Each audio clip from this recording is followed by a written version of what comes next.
Hello, everyone. Have a seat. Welcome to Torah. Yeah, I think he's here. It's all good. Leon, Yeah. you can move over. Leon will sit here. You can sit there. Welcome, Julie. Welcome, Valerie. Welcome, Paul. Welcome, Jerome. Welcome. And Leon is somewhere coughing. Just getting coffee. That's what I mean, I said coughing. Okay, and welcome everybody online who's here. David Grossman. Are you good, Brenda, as well? Glenn Anderson is here. Getting warm wherever you are. Here in Winnipeg, it's cold today. What is it, 12 degrees right now? I hope you enjoyed the summer, guys.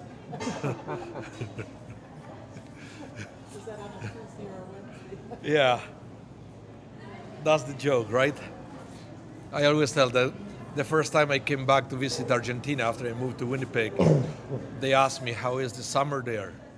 I said, I don't know, I've been there only 11 months.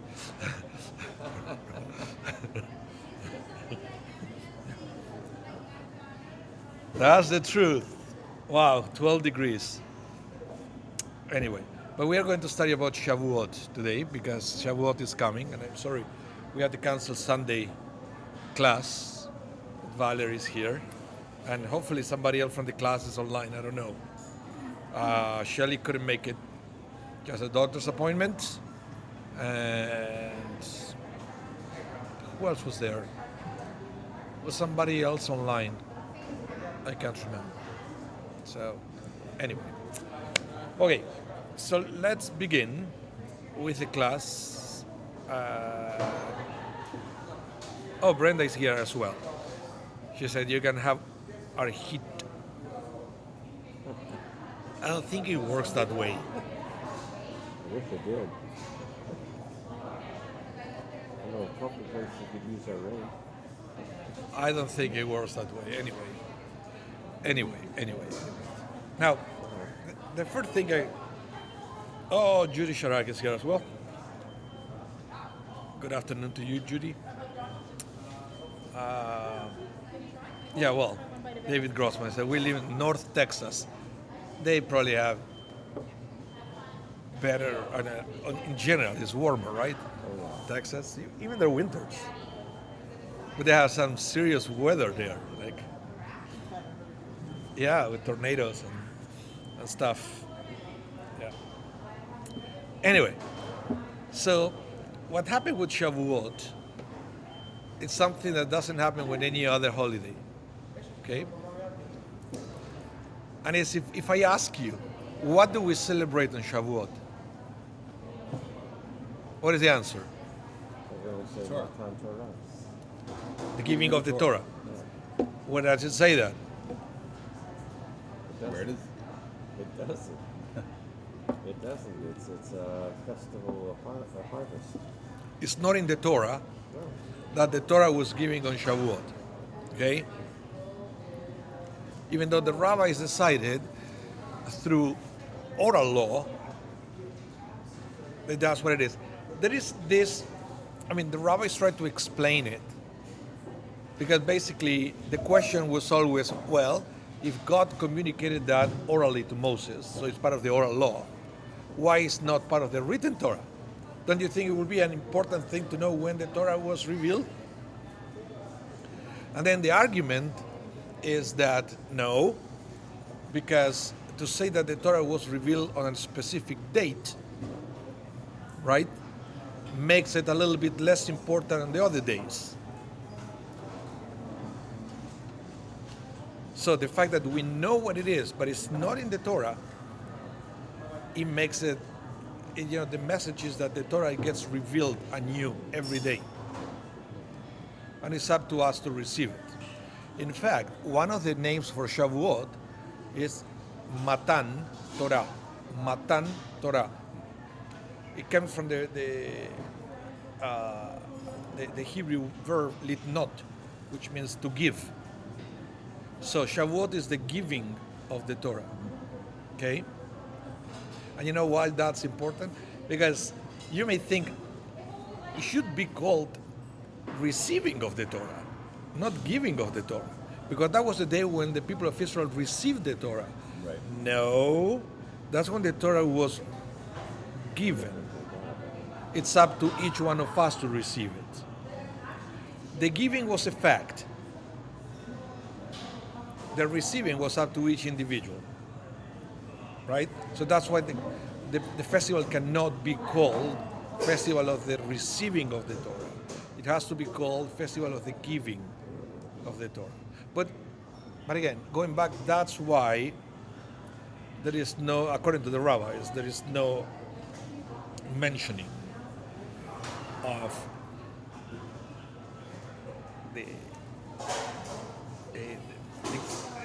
there is no explicit mentioning of the giving of the Torah in the Torah, in the written Torah, part of the oral law. Okay? But what it makes Shavuot unique and different from the other festivals is that in every festival we celebrate something that is happening on that date. On Shavuot, we celebrate something that happened. Because Shavuot is the festival to celebrate that we just counted 7 weeks. We finished the counting. It's over. So now we celebrate that we finished the mitzvah. So technically there is no mitzvah that date. Right. Do you understand the difference? Yeah, the mitzvah is all the counting each day. Yeah, it will be like in Passover, we celebrate at the end after we finish the week. But that's what Shavuot would be. So, yeah. Anyway, so let me explain. Let me bring a little bit back of this. The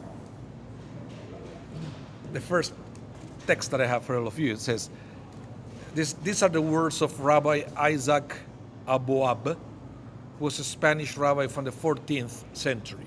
And he explained it very well, with very few words. He said, the festival is called by the Torah the festival of Shavuot, or the festival of weeks, because it comes after the completion of 7 weeks. That's why it's called Shavuot. Shavuot as a word has no reference whatsoever to the giving of the Torah.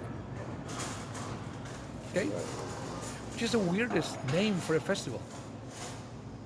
Yeah, we counted 7 weeks.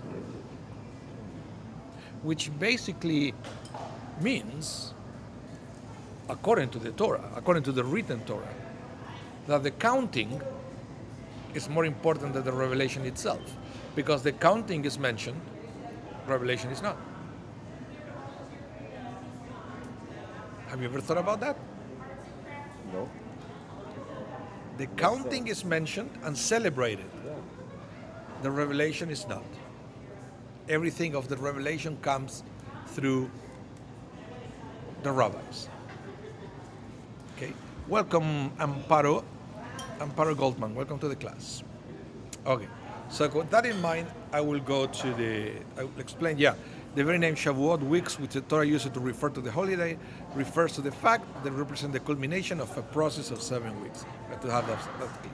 Now, let me bring a little text here from Rabbi Levi Yitzchak of Berdichev. Do you know that name? You should. I think you will be great friends with this guy. What he did is he put God on trial. Right? So he put God on trial. He lived in Ukraine at a time of pogroms and much suffering for the Jewish people. You know, in the late 1700s, early 1800s. So he was looking around, the level of observance of the Jewish people and the piety of his peers, and he couldn't understand what they did to deserve all the suffering. So he put God on trial and found God guilty and commanded that God should end the suffering of the generation because they did nothing to deserve that. Do you agree with me? He will be your friend? Yes. See, I'm starting to get to know you. He was a very interesting character because it's unique in Jewish literature. And then Is there a whole group of Orthodox that follow the tradition already? I don't know, but there is a song about the putting God on trial. Somebody wrote a song, and it's a very cantorial style. It was one of Rabbi Green's favorite songs. The thing. After the class, if I can, I will find it. The song of Rabbi A Berdichev. very similar story is told about the people in the death camps on the Shoah, putting God on trial. Yes, and I believe that's when the melody was created as a reminder. Yeah. So, this is what Rabbi Levi Yitzchak of Berdichev says. Listen to this.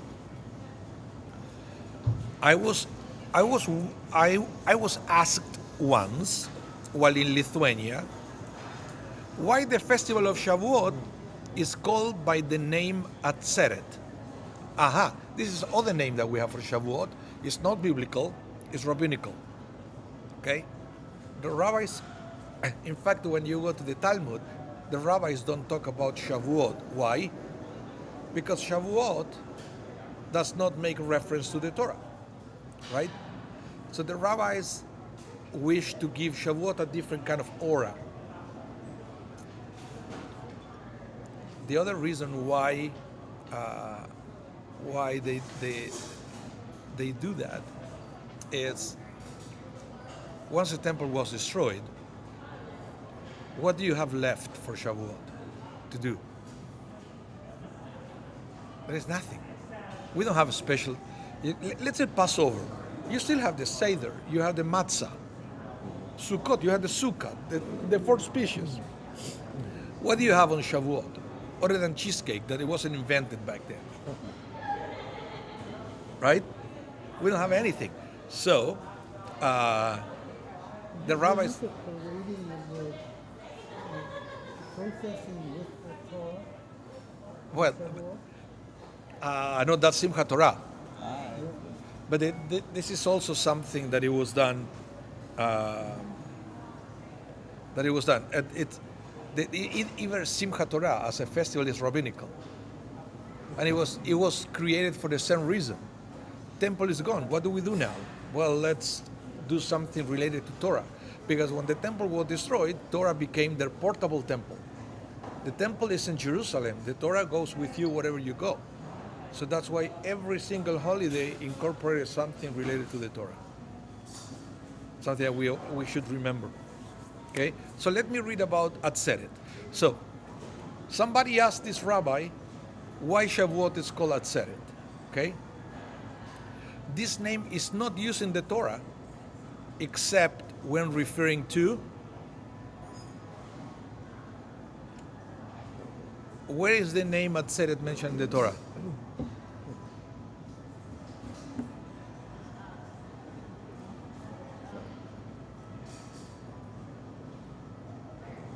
Shmini Atzeret. Shmini Atzeret, which is the end of Sukkot. Yeah. Shmini Atzeret. That's the only time that the word Atzeret is used in the Torah. Nothing to do with Shavuot. It's related to a different holiday. Okay? Shmini Atzeret, last day of Sukkot. We understand that all the festivals have names connected to the event that happened on that day. This is true of all the festivals except Shavuot, as I mentioned before, which is named for the mitzvah of counting, which has already been completed. We must understand why the festival is named after something that has already happened. And the answer is because it is the conclusion of the mitzvah. This is also the reason for Shavuot, that we make a festival at the conclusion of the mitzvah of counting that God gave to us. So it's like, for example, when you build a house, you celebrate after the house is done, Right. is completed. So this is, God gave us the mitzvah of counting, we finished that mitzvah, now we celebrate. Okay? For this reason it's called Atzeret. What does Atzeret mean? Completion. Or tarry. Right. Like you will see in a minute. Now, what I want to say here, and this is very important for us to understand, is the concept of counting in Judaism. Okay? And it's interesting because there is a relationship with the parsha of this week, that it also talks about counting. Well, hello there. Hi. Are you the usher today? Yes. Over there. Welcome, Phyllis. She found her own seat. Okay. Oh, you were helping there? Will be. Fine. Okay. 2 o'clock. So, I have a half an hour. There so you go. we are talking Good about attitude. counting, okay? And there are different situations in Judaism where we count. The Omer, Yeah. we count. What else we count? Hanukkah candles. The nights of Hanukkah. Okay, we count, but also we count days when something happened. Yeah. We count people. Right when they come to synagogue, we have to count if we have a minyan. Once in a while, and it's mentioned a few times in the Torah, and many more times during Jewish history, we have to count how many we are. Census, Okay, and I don't want to give too many spoilers because that is the speech of this week's Bnei Mitzvah. They are talking about, well, I can tell you because you came to the class. So they are talking about how sometimes, unfortunately, sometimes it's a good thing, but sometimes it's unfortunately, we have to hit the stop button and to count how many we are. It happened after the Crusades. How many Jews are left? After the Holocaust, how many Jews are left? We need to count. Counting is important. And in the old days, was even a method to count people. They used to give a coin each, and then you count the coins. This is funny, because in Judaism, we are not allowed to count by pointing. Yeah. You know why? It's a superstition. And I always wonder where it's coming from. It has to do with evil eye. Because basically what it said is, when you count, and as you count, you point at somebody, that soul get judged by God. If you don't point, God judges us as a group. But if you get pointed during accounting, all of a sudden you stand alone in trial. But that's like what sect of, I mean, we don't do that. No, well, but no. Hold on, no. We do. We kind of do, and I will explain why. So let's go back. Back in the time of the Bible, everybody gives a coin, and then you count coins. So nobody knows whose coin is whose. So all you care is how many people you have. But for the synagogue, when you count for minyan, you're not allowed to point.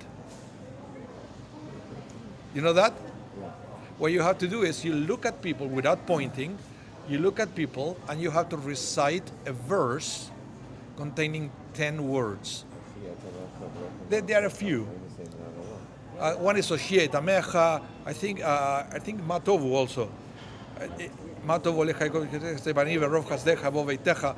So no. You have to say it. Matovu alecha Yaakov mishnotecha Israel Bani verov chasdecha. So you recite. So if when you finish the verse, you have enough people, then you know you have a minyan. But you are not allowed to point. I remember hearing that. Well, but the pointing is It's more of the traditional. It's a tradition and a superstition. Some people is very. You don't see it anymore. But in the old days, if somebody went like this in a synagogue, they would freaked out. Freaked out. Regardless, They have so many regardless whether you're conservative or whether Orthodox or reform. Reform. No, well, mostly the Orthodox world will do it. Maybe one day I should talk about the superstitions because I will tell you something. Here in Canada, everybody removes the shoes to enter the house, right? Traditionally, you only remove your shoes in the house of mourning. So back in my house in Argentina, if I dare removing my shoes inside the house, my grandmother will freak out. Are you trying to kill me? Are you ready to sit in Shiva for me? Nice. And here she will go with this guilt trip. But now, because there is so much dust and mud and snow that everybody does it. But in places where you don't do that, nobody's allowed to remove their shoes unless you go to a Shiva house. Just so you know. So, but again, let's go back to the concept of counting. It's very important. We count people because we want to know how many we are and to let people know each one of you is special, right? But the same thing when we count the days between Pesach and Shavuot is the same concept. Like every day is special and every day brings something. It's not that there are just 50 days in between Pesach and Shavuot, right? The number 50 is diluted in nothing. You know what I mean? It's not that we count 50 days. No, we count 1, 2, 3, 4, which is not the same. Because when you count every day, you have a better awareness of the passing of time and what every day means to you. Let me give you another example when that concept is used. Okay? You know how used to be calculated the tithing of cattle. You know what is the tithing of cattle? Tithing of cattle, of animals. Let's say that you are a farmer, or you have 1,000 sheep or goats. You know that from that 1,000, 10% is for God. You know that? It's called tithing. Giving 10% of what you have. Back in the days, it was mandatory. Right. Once the temple was destroyed, it was discontinued. But the way it used to be done is because I can go to you and I said, Phyllis, how many sheep do you have? And you will say, I have 1,000. Okay, thank you very much. Please send 100 to the temple. But it was not done like that. The way it was done is you have to put them all in a corral, and then they will pass one by one through a narrow corridor. And then you count 1, 2, 3, 4, 5, 6, 7, 8, 9. The 10th will receive a red mark. They will use some kind of paint. And then you let it go. And then again you start 1, 2, 3, 4. The 10th, another red mark. And then you go around and you take all the red marks. And so why has to be that complicated? Because if I say how much you have? 1,000. Give me 100. You say, whoa, that's a lot, right? But if you count one by one, you're aware that 9 are yours. The 10th is not. So it feels different. That's why we don't say just 50 days. We count every day individually. And then we realize and we feel the passing of time. So there are many things when we count that will make us being aware of individuality. And I think it's an important thing. Sorry, I will read a little bit here the comments. Brenda says, the proper greeting for Shavuot, Chag Shavuot Sameach? Yes, that's the way. You can also say Chag Sameach, but Chag Shavuot Sameach is better. Glenn, you said mezuzah. Protection comes from the acts of affixing the mezuzah on the mezuzah itself. What did I miss with the mezuzah? Why we're talking protection? I don't know. Yeah. But it isn't protection. It isn't protection. It's just a reminder. No, but I'm trying to understand why the comment. Oh, I don't know. It's something. David Grossman, that is applied to red heifers as well. They were so rare that I don't know how any of the. No, it's a question here that I. No, Glenn Anderson says similar to the mezuzah, protection comes from the act of fixing mezuzah, not the mezuzah itself. So, okay, let's continue with this counting thing because, as I mentioned, there is a connection with the parsha. This week's parsha is talking about the census and how it was necessary, but it also comes, let's say, because it was the golden calf, right? Many were killed, so we have to count again. There went a war, somebody attacked, we have to count again. So there are many countings in the Torah. So, in Hebrew, and this is the interesting thing, and you have to have in mind whenever the word atzeret is used. In Hebrew, the word atzeret is generally translated as assembly. Like Shemini Atzeret, the end of the festival of Sukkot, is the eighth day of assembly. Okay? But it's also the eighth day of conclusion. It has this dual meaning. But actually, the word atzeret, linguistically, the root is related to the word atzor, meaning stop or tarry.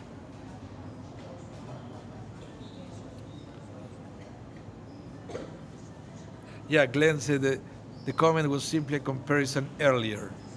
Okay. Let's continue here. Yes. Those tuning in, are they local? All out of touch. Both of them. Judy's local.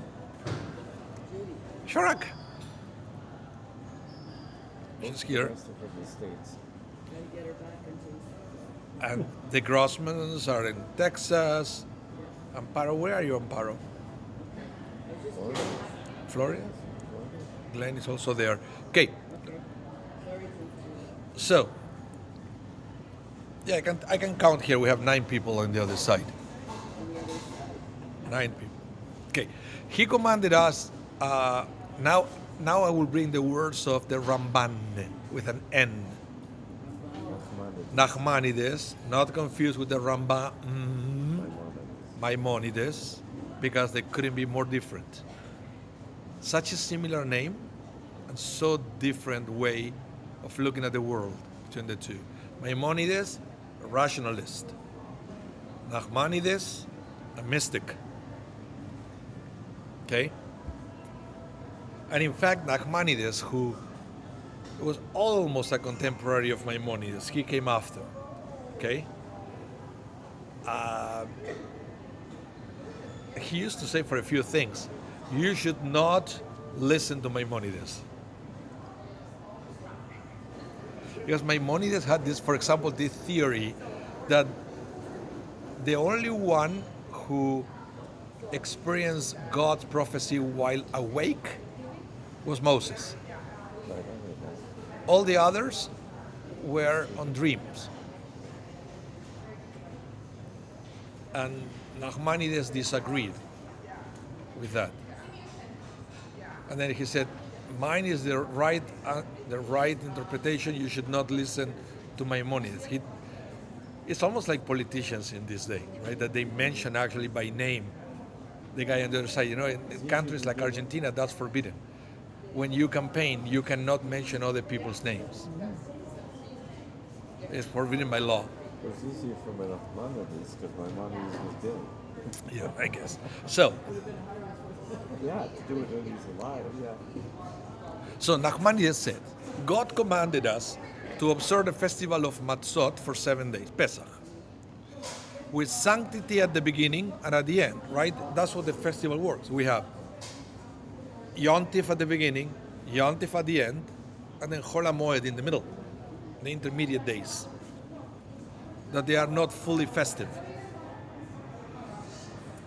And God counted 49 days after Pesach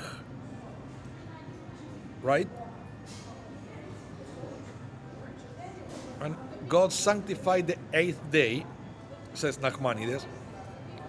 But he says in this context, that means the day immediately after the 7 weeks, like the 8th day of the festival of Sukkot, and the intervening counted days are like Chol HaMoed, between the first day and the last day of Sukkot. So this is fantastic. What Nachmanides is saying here is that the counting of the Omer is like a long Chol HaMoed, with Pesach at the beginning and Shavuot at the end. How do we know that? Because, like say, at Pesach, you have a week in between, right? Sukkot, a week in between. But here you have 7 weeks. It's also a cycle of 7. So Pesach opens, Shavuot closes. Interesting. So that 50th day is the day of the giving of the Torah, which God showed them his great fire, and they heard his word out of the fire. For this reason, our sages of blessed memory always call Shavuot Atzeret, because it's like the 8th day of Sukkot, which the Torah describes in that way. 8th day of Sukkot is Shmini Atzeret, and because this is also the day after the Chol HaMoed, it's called Atzeret as well. That's the interpretation of Nachmanides. And if you don't believe him, he will say, don't listen to Phyllis. That's Nachmanides. He was very, very direct. Okay. Next.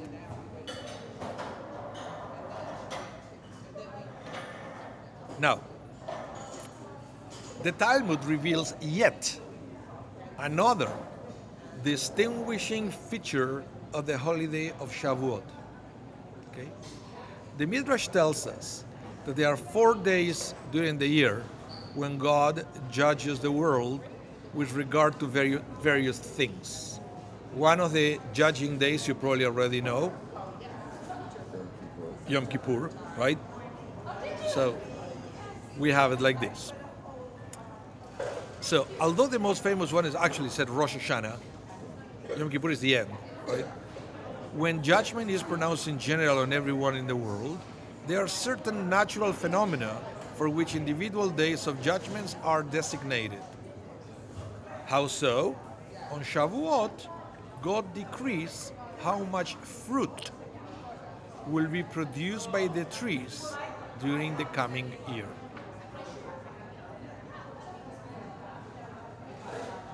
Another day will be how much water, for example, right? But this one is specifically about how much fruit you're going to have, how much crops.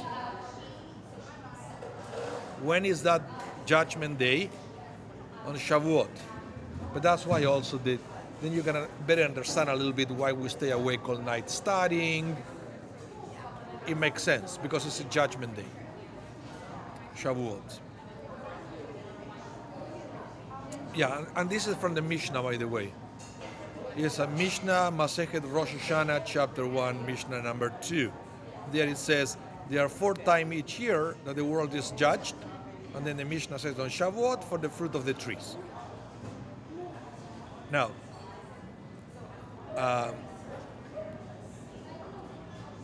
it's interesting. The other thing that we have to understand is, remember we mentioned Pesach on one side, Shavuot in the other. Shavuot and Pesach are opposites. Let me explain. What do you eat in Pesach? Matzah. Sorry? Matzah. What is matzah? Unleavened bread. What do you eat in Shavuot?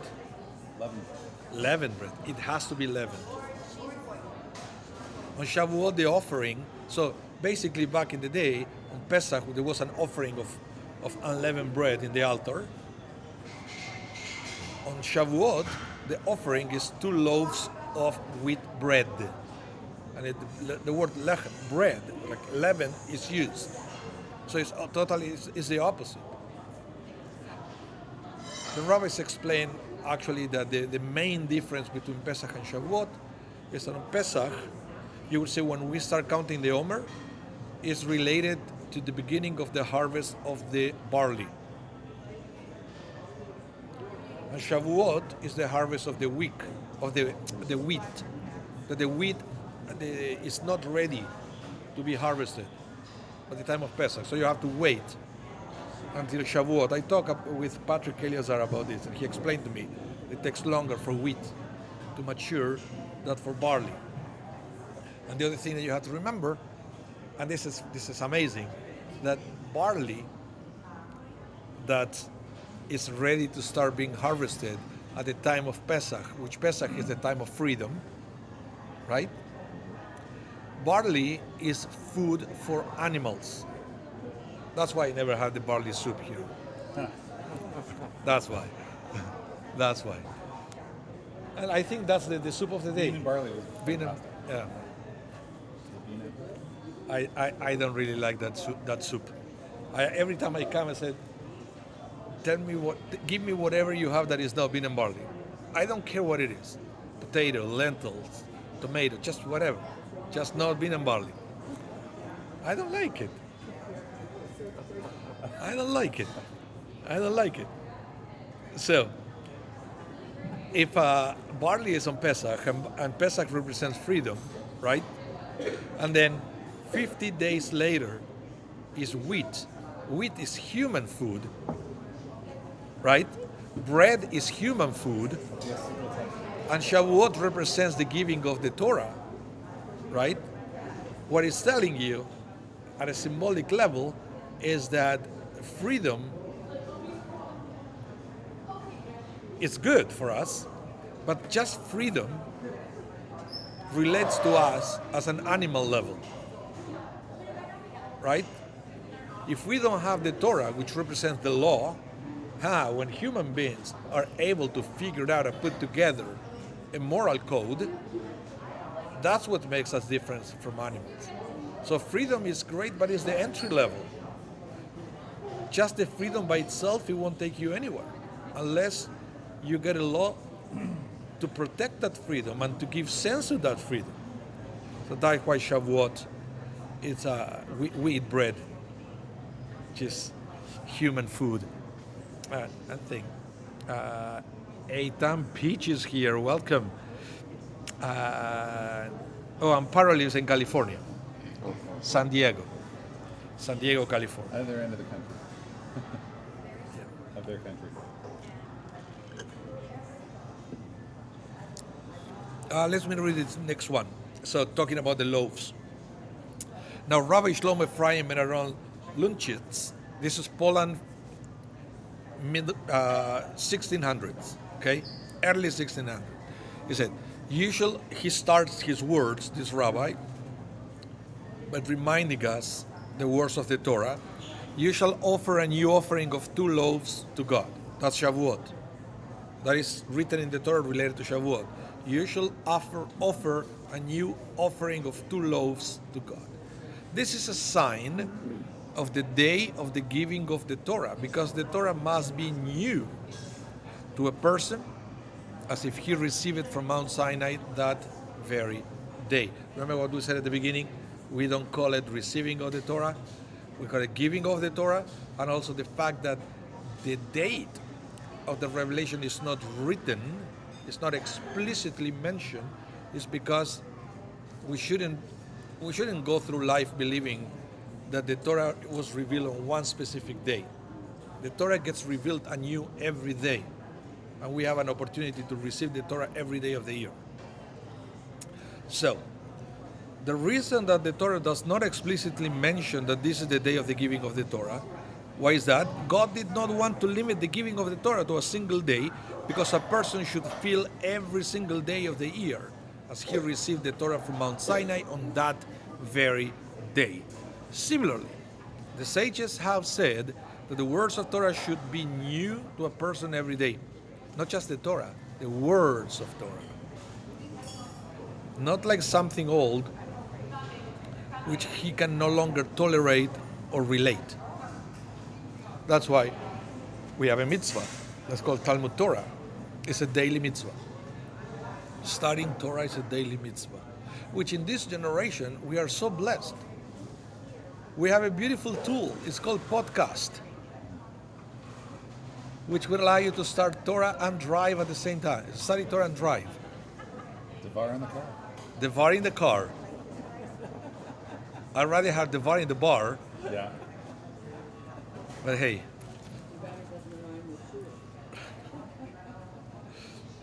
Devar in the bar is way better. And Devar from afar, when I'm on holiday, it's even better. Yeah, it does. Yeah, the Devar doesn't rhyme with scooter. School from the shul. It doesn't. There you go. Devar doesn't rhyme with scooter. That's what I write in these days. Okay, the truth is that one does indeed find something new in the Torah every day. One should find something new in the Torah every day. Not that one should. Therefore, the Torah did not specify the day in that it was given. Apart from the hint in the word new to teach that the Torah is like a new offering every day. Okay? So according to this rabbi, that word new in the verse is a hint. It's a hint. A word that it was unnecessary in the context, but they said why the word new was added there as a hint for us to find something new in the Torah every day. And I try to do this. I do it all the time. I have my favorite sites that I play when I drive, when I'm not listening to music. Sometimes I like music as well. Torah is dangerous. Listening is like, Yeah, listening. but it could be a distraction.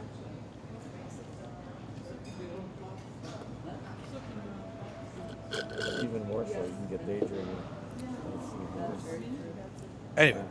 Anyway, let's continue.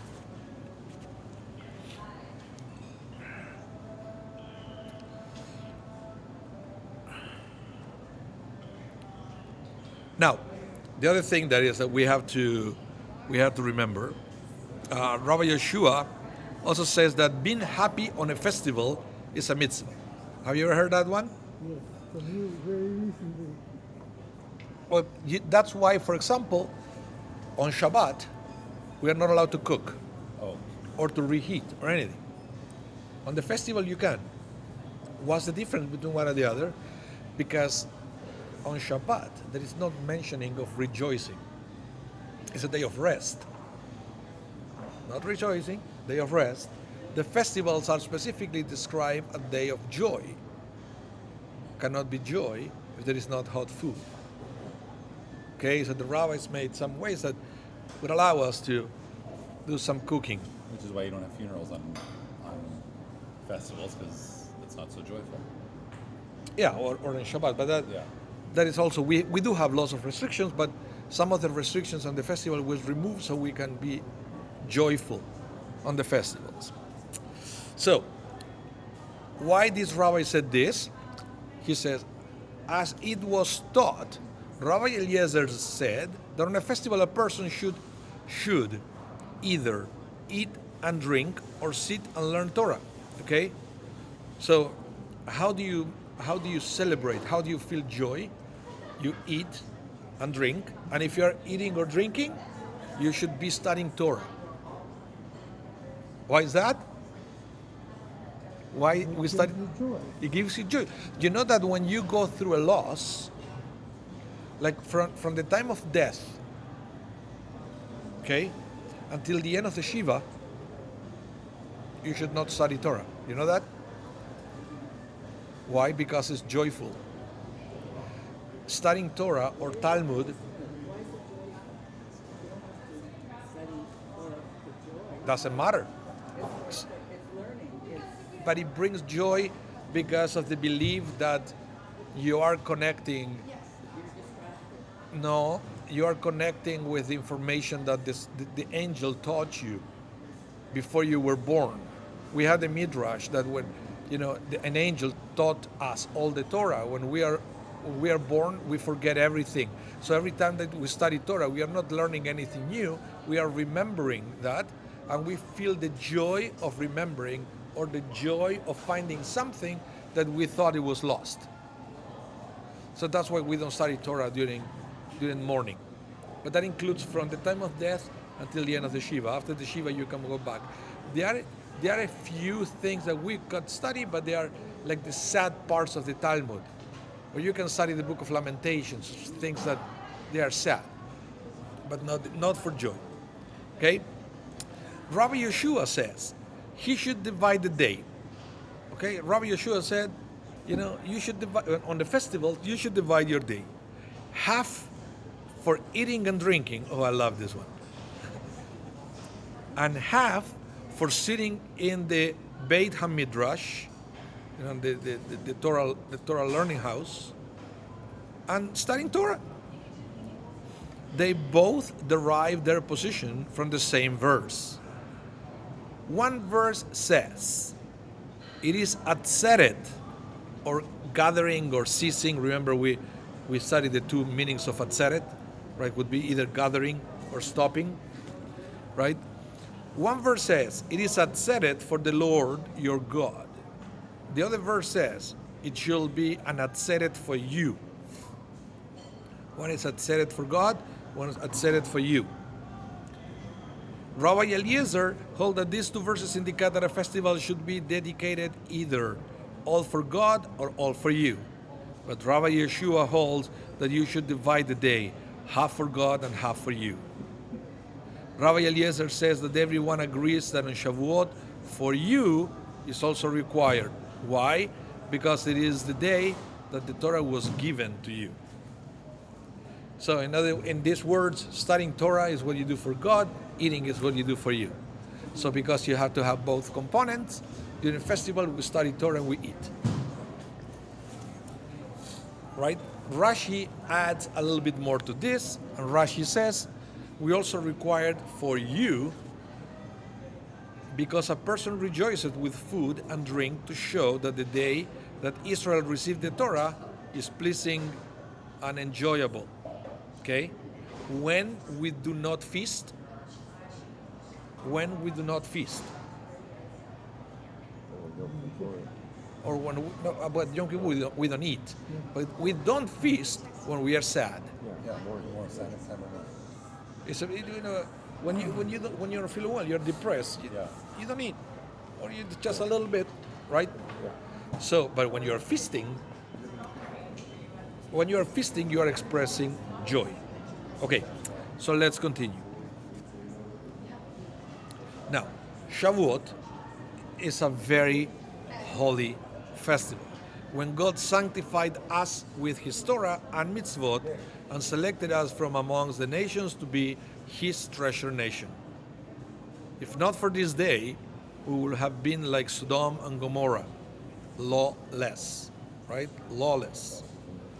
And the heavens and earth will not have been able to exist. Thus, it is appropriate to rejoice on that day. It is impossible not to rejoice because the Torah and mitzvot are better for us than all the good things in this world and the entire life in the next world. Let me explain this. It's fascinating. Number one, why are we so happy during Shavuot?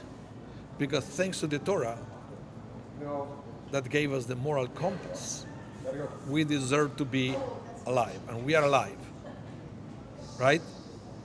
Wouldn't you celebrate when the day that you got the medicine that keeps you alive? Okay? And number two, it says the Torah and mitzvot, the Torah and commandments are better for you than all the good things of this world and the entire life in the next world. Why would it be better? We can understand the first part of the statement, that the Torah and commandments are better than all the material things, right? But how can you explain that the Torah and commandments are better than the other world? Better than paradise? How do you explain that part?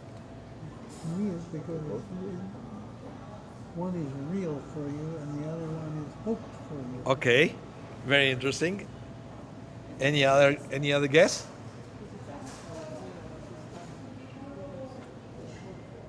God gave us the Torah as opposed to earning a place in the afterlife. Okay. Well, let me tell you that the rabbis say that a life of Torah and commandments gives you a taste of the world to come, But the problem with the world to come is a place of bliss. But there is one thing that is missing there. What is missing in the world to come? So, Something that you will never be able to accomplish there. do mitzvahs. Doing. Yeah. In the world to come, you cannot do. You cannot fulfill commandments. The book of Psalms says, Lo hameitim yahallelu. You know what it means? Lo hameitim yahallelu. The dead don't praise God. Don't praise God. He said the Psalm, Lo hameitim yahallelu. The dead, lo hameitim, but dead. Lo hameitim yehallelu. Yah, the name of God. So the dead cannot praise God. But we can. We can do something that they can't. So the Torah, right, is allowing us to relate to this world in a special way, right? But we also have an advantage over the other world. That's why it says here, this rabbi, that it is impossible not to rejoice, because the Torah and commandments are better for us than all the good things of this world and the entire life in the next world. We have an edge over both worlds with Torah observance. Beautiful thing. So we celebrate. That's why Shavuot should be so festive. Go order the cheesecake. It's all about the cheesecake. It's all about the cheesecake. Yes, sir. Yes, sir. Now, listen to this one. I think we start wrapping up with this. I love this story. I love it. It says, a rabbi once delivered a lecture in which he remarked that a person who provides the funds for Torah study will enjoy the same reward in the next world as the Torah scholars themselves. So basically, the rabbi said in the lecture, Torah scholar will have like a ticket to the world to come, but the person who provided the funds for that scholar to become a scholar would also have a ticket, right? After this lecture, he was approached by a wealthy man who challenged the rabbi. Rabbi, why should I bother to exert myself to study Torah? Okay? All I have to do is to make donation to Torah institutions, and I'll be assured immeasurable reward in the world to come. I don't need to study. All I have to do is to donate to you, right? So somebody else can study. So don't bug me. Don't stop calling me to come to your lectures.